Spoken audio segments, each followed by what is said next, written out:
another Stephenson County related one. It's a SVR, not a...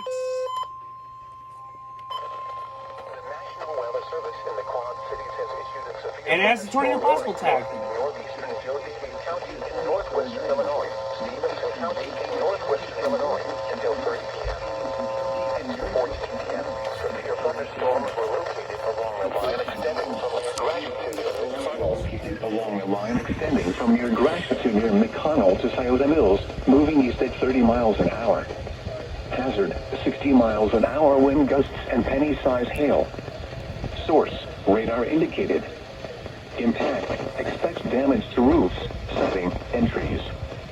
Severe thunderstorms will be near Freeport, Cedarville, Buena Vista, Scioto Mills, McConnell, Damascus, Stephenson County Fairgrounds, and Red Oak around 2:20 p.m. Oneko and Orangeville around 2:25 p.m. Dakota, Wenatchee, Dakota Dornick Airport, and Afoki around 2:30 p.m. Other locations in the path of these severe thunderstorms include Rydlock, Rock Grove, Rock City, Daviess, and Lake Somerset.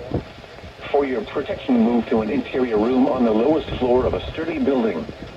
Torrential rainfall is occurring with these storms and may lead to flash flooding. Do not drive your vehicle through flooded roadways.